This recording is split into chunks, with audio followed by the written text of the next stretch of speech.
Hi, I'm Robert Mazzullo. I'm one of the instructors here at the Roberto Venn School of Luthiery, where we teach guitar making and repair. We designed a workbench that can be made from a single 4x8 sheet of ply, nice and sturdy, for a total cost of about $70 in materials. The following video is going to show you how to construct that bench.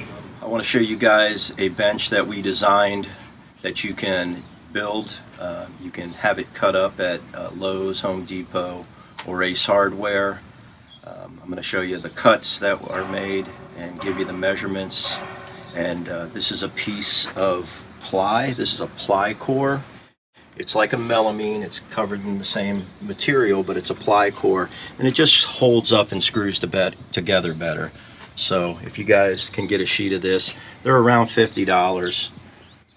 So what I'm going to do here is I'm going to cut two 6-inch strips out of this. I'm going to cut an 18-inch strip out of it. I'm going to cut a 30-inch strip out of it. Then I'm going to take the drop, which is right around 3 feet, turn it sideways and cut it right down the middle, and those will become the legs. So here we go. My first cut is going to be 6 inches.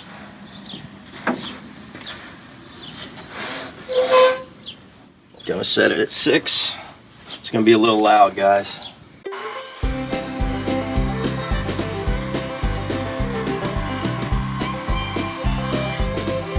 So the second cut, another 6-inch piece.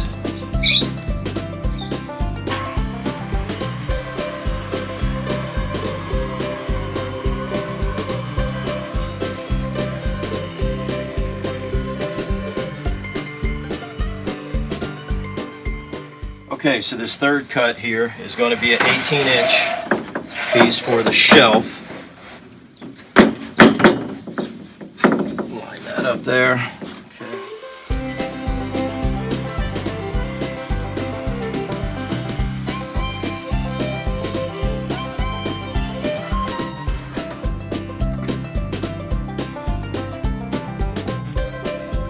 Now we're going to cut the piece for the top at 30 inches.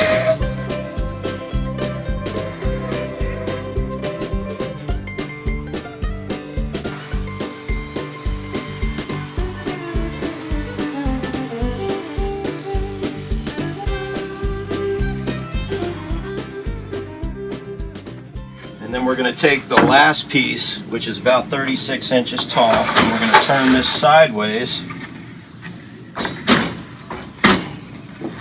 Here, we're going to cut it right down the middle, maybe just a hair less to account for the saw curve.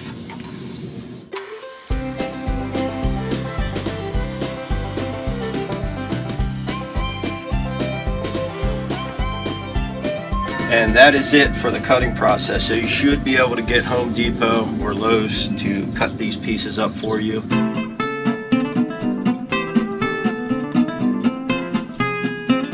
First thing I'm going to do is I'm going to do this lower shelf. And the way this shelf is going to go is we're going to have a support across the back side of it. So this is our 6-inch piece. This is our 18-inch piece here. And this is the way it's going to lay out. So what I want to do is I want to mark and pre-drill the holes that are actually going to go into this piece here, this vertical piece. Now when you have these pieces cut at wherever you have them cut, you're always going to have a rough edge. This one's a little rougher than most, but I want to hide that, so I want the good side up. So I'm going to flip it over so I've got the bad side up, and then I'm going to come in and I'm going to get, this is 3/4 inch thick. So I want to go to the center of that. So I'm going to come in and I'm going to mark this at 3/8 of an inch.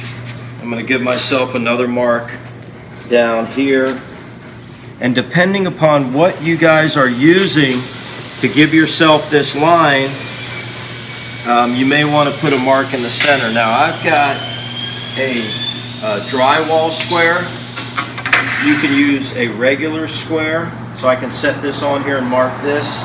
I can use a regular square, or the way I've always done it in the cabinet shop is I just use my finger, I put it at the 3/8, and I run that mark all the way down. And that's going to be roughly in the center of my vertical piece. Now what I want to do is I want to lay out my holes. One thing I don't want to do is I don't want that screw too close to the end, because this plywood, if you put a screw really close to the end, it can tend to split out. So what I'm going to do is I'm going to mark this 2 inches in. I'm going to mark the center, which is 24. I'll mark this side back, so that'll be at 46, so 2 inches in from this end. And then if you think about it, the difference between 2 inches and 24 is going to be 22. So center will be 11 inches, so 11 plus 2 puts this at 13. I can flip this around and give myself a mark at 13. So I've got 5 holes that are evenly spaced.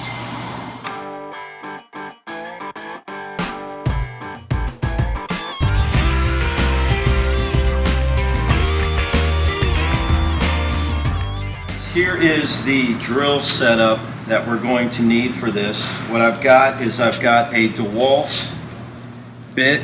It is a countersink bit, a tapered bit, and it works perfect for these types of screws. As you can see, it's tapered at this end, it's wider in here, and then it gives you a little countersink so the heads of the screws are actually set down flush or below the surface of your piece.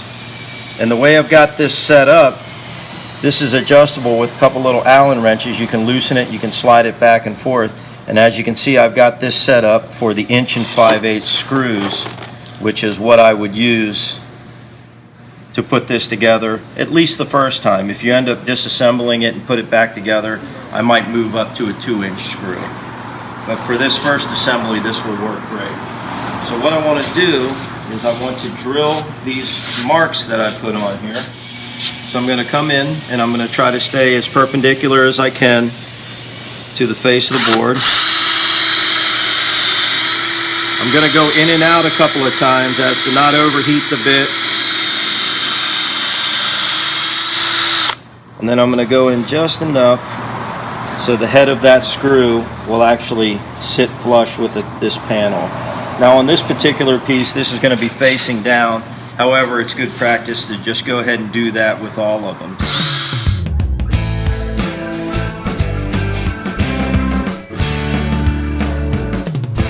Okay, so I've got my 5 holes drilled on there. The next thing I need to do is I need to go ahead and get this mounted up underneath. So on the first one, it can be a little tricky. Got a little bit of an angle, or if you have another 6-inch block, you can actually sit this up so it's level. So luckily for us, we actually do have one. So what I've got going on here is I've got my back piece set, I got my line drawn and my holes drilled. So I want to go ahead and get this clamped on here, which is going to help me as I'm pre-drilling and putting the screws in. So since I drilled my holes in here, I'm still not finished drilling. I want to go ahead and make sure that I pre-drill into the sides of the plywood as to not split it out. I want to make sure that my screws are holding well, and that is the purpose of the bit. So the thing I'm going to check for is that this end is nice and smooth here. Okay, I want to make sure that this is lined up, these 2 ends are even, so I'm going to check for that. I'm going to pre-drill the same depth as I did before. Then I'm going to come back with my 1 5/8" drywall screws. And I prefer the coarse thread. These are the coarse threads. You'll see some in there that have a real fine thread. These are better for wood, so get the coarse thread ones. And then we're going to come along and we're going to screw all this together. Now you'll be able to do this with a screwdriver if you don't have a screw gun, but if you have some sort of a small drill, you can always put a Phillips type bit in there and use that as well.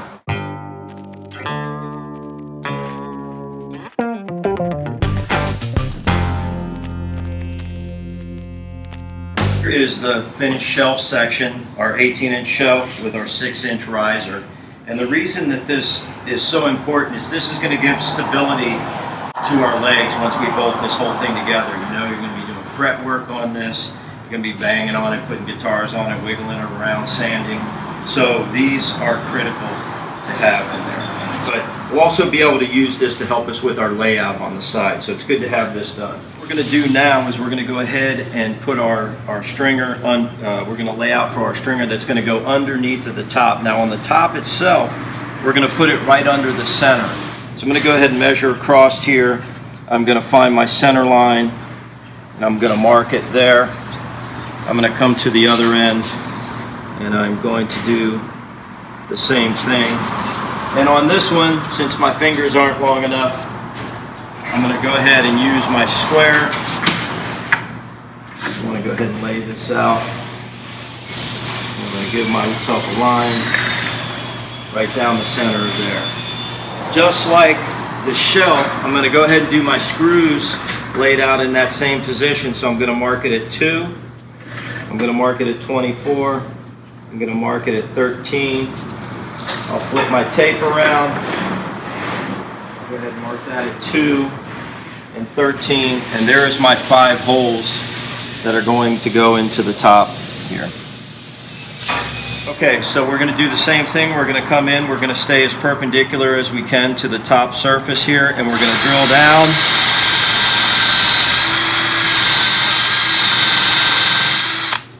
We're just going to go just deep enough to actually get the heads of the screws countersunk into it.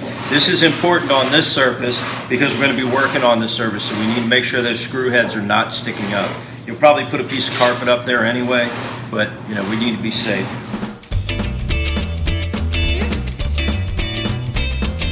Use this shelf that we've already put together. It's really going to help us with the assembly of the top as well.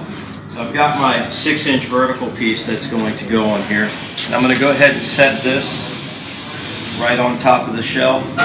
Then I can take my top, and I'll actually be able to come in and set this right on top of here, like so. Okay, so that's going to help me be able to clamp this up. I'm going to put a little bit of extra weight on there, and I'm going to line up my vertical piece with the center here. I'm going to do the same thing on both ends. Make sure I'm close lengthwise and on center. And once again, I'm going to make sure pre-drill my hole into this panel here. So I'm going to do that.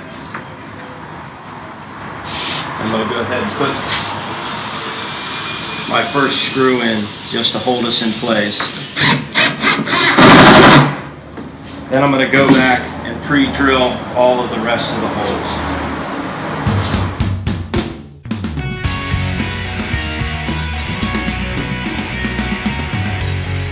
Lay out these side panels. These are the most complex part of the whole thing. So what I'm going to do is I'm going to take my finished top and I'm going to set it up on here. And since these sides are 24 inches and the top is 30 inches, I'm going to try to give myself an even amount of overhang, which should be right around 3 inches here. So I'll come in and I'll measure. I'm going to push this over until it's right at about 3 inches. Then I'll go around the other side and double check, see if I'm relatively close. None of this is hypercritical, but I like having the legs set back even from the back of whichever side's going to go up against the wall. And the reason I like that is because you're going to be running extension cords down, and plus a lot of the places you'll sit this is going to have shoe molding in the room. So it's a good idea to have this sitting in on both edges. So I'm going to go ahead and just line that up relatively flush with the top, and I'm going to mark this out onto my side panel here, like so. And the reason that I do that is because this will help me actually drill my holes. So what I'll do is I'll measure across. Same scenario as before. I'm going to come in a couple inches from the end. I'm going to give myself a mark. Same thing on this side, 2 inches. I'll go ahead and hit one in the center, and then the difference between those two marks is 10 inches. So I'll come in at the halfway mark there, and the halfway mark there. Now, also on my vertical piece, I want a couple of holes. So I'm going to come down, my piece actually sits like that, so I'll come down, well, 1.25 inches is probably sufficient. Same thing up from the bottom. And again, you can vary these slightly. This isn't critical. You just want to remember to stay away from the edge of it so you don't split that out. So as long as you come in an inch or so, you should be pretty good. Now, since I'm on the opposite side, I don't want my countersinks on this side of the board.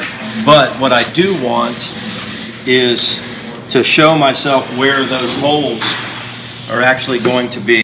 So all I'm going to do is I'm just going to go through the board with just the tip of this. Oh, I should have mentioned that I actually went halfway between my line, which is again same as that shelf, about 3/8 up. Right, so you remember that thing I did at 3/8, like so, and then those are my marks there. But you can pretty much eyeball center. Hopefully your eye's getting trained well enough by now that you can kind of eyeball the center of 3/4. So I'm just going to poke the tip through on all of these.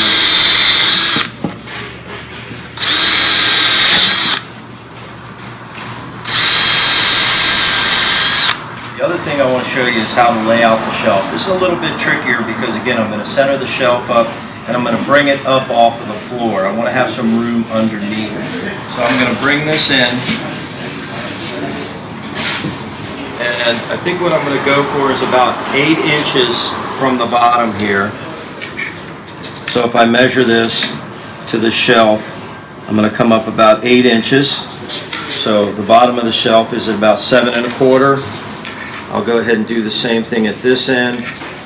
I'm going to get it squared up, but I want to check here. Okay, my sides are 24, my shelf is 18, so I should be, again, about 3 inches in on either side. So I'm going to get this thing squared up. I'll give myself just a little corner mark here. That looks pretty good. That looks good. So again, I'm going to go ahead and trace out my shelf all the way around. So there we go. That's where my shelf is going to live. Okay, so I'm going to mark this the same. I'm going to come in 2 inches from either end. I'm going to visualize the center of that 3/4. 2 inches from here, which is 19. Difference between 5 and 19 is going to be 14. So that's going to put me at 7. Right here in the center at 12 inches. Okay, and then my other piece, which actually stops here, I'm going to do the same thing I did up top there. I'm going to come in 1 1/4 and 1 1/4 from this end, and those are going to be my marks there.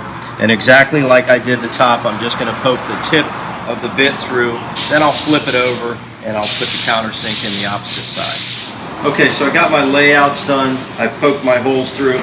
So now I'm going to go ahead and flip the panel over, and I'm going to go to my same holes, and I'm going to put the countersink actually in this side. So I'll go ahead and finish these up. Okay, so now that I've got this side done, I want to make a pair. Okay, this was actually the left side of my cabinet. So I'm going to go ahead and make the right side, and the way that I can do this real easily is I will just use the side that I just created as a template. I can sit this right on top of it. I can line it up. So if you can clamp this together, just as you guys know, building guitars, you want to make sure stuff is dry clamped, everything's working before you put glue on. So we'll just use this. We'll go ahead and poke through.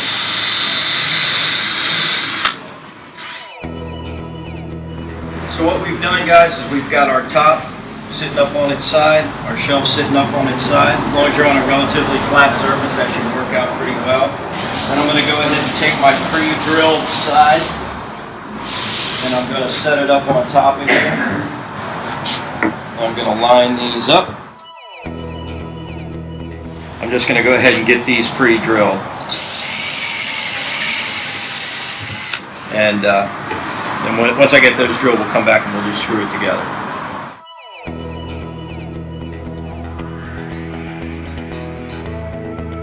Okay, so I've got all these lined up. I had my lines on the inside, so I was able to line up the shelf and the top And then I'm going to go ahead, I got them all pre-drilled, so now I'm just going to go ahead and put my screws in